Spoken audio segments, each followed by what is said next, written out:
The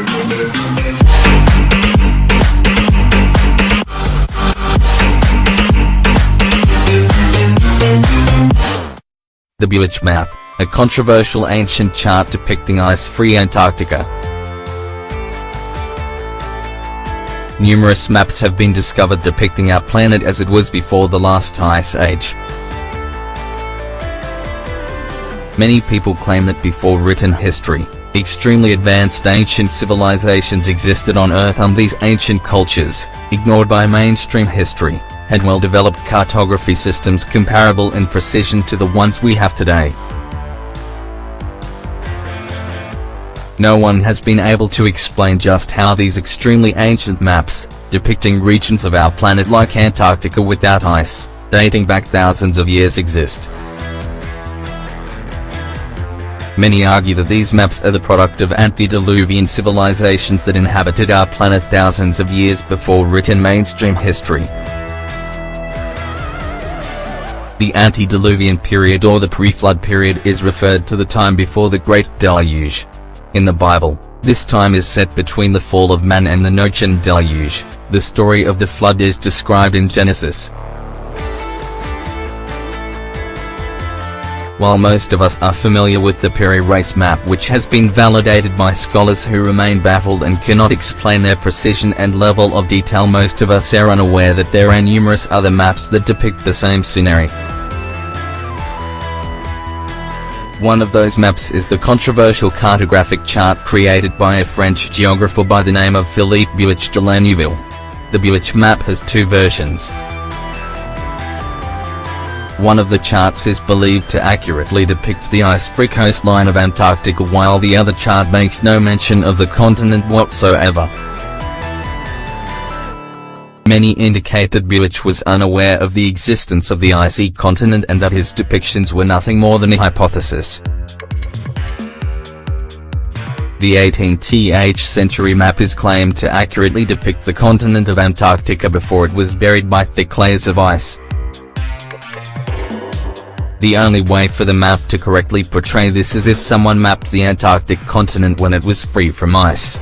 However, not many agree with these claims, suggesting it was misinterpreted. The correct name of the map is Carte des Australes, comprises une holotropique du Capricorne et la pôle Antarctique où s'avoyant les nouvelles découvertes faites en 1739 au sud du Cap de Bonne-Espérance, which translated to English reads, Map of the southern lands contained between the Tropic of Capricorn and the Antarctic Pole, where the new discoveries made in 1739 to the south of the Cape of Good Hope may be seen. Many people claim that the Buache map also accurately positioned the Canary Island. The map issued in 1737 also displays the correct outline of the underwater plateau on which the islands are located. This means that the source of the map used to create it is based on a survey of the shape before glaciers melted and ocean levels rose. Even more interesting is the fact that the Buache map depicts the waterway which divides the continent of Antarctica into two land masses. Claims about the Buache map and that it depicts the continent of Antarctica ice-free are said to have its origins in Charles Hapgood's 1966 book, Maps of the Ancient Sea Kings. Since then, many have claimed that together with other ancient maps, the Buache map was created based on far older maps which are said to have been created by a highly developed ancient civilization. However, many argue that this is incorrect.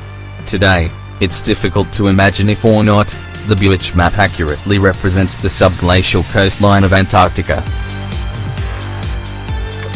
Furthermore, many argue that the map itself indicates as to how it was created, making no reference to far older maps. If we observe the map carefully, we will find that two important words are written on the map: conjecture, conjectured, and soupçonné, suspected, are located in the regions depicting the southern continent. The exact text written on the map can be found here, translated from French. The map which does not display Antarctica. This indicates, according to some, that the landmass was not seen on older maps, but that the continent was hypothesized by Buache himself. The truth is that the Buache map is not the only one of its kind. Today, numerous other ancient maps apparently depict geographical features on our planet that would have been tough for ancient explorers to chart. Whether or not some of these maps were created with the help of far older maps is a mystery. However, it is fascinating to read about them since they offer complete details about ancient maps created in the distant past. Many people firmly believe that the existence of the Buache map, the Piri-Reis map, and other ancient maps prove that in the distant past, ancient explorers had an extremely well-developed cartography system comparable in precision to the one we have today. The maps can be interpreted as evidence that ancient mankind knew the exact shape and size of the Earth, contrary to popular beliefs, and used spherical trigonometry, and precise and elaborate mathematical calculations, as if thousands of years ago, an unknown civilization undertook a global-scale project of mapping the entire planet like no one has ever done before.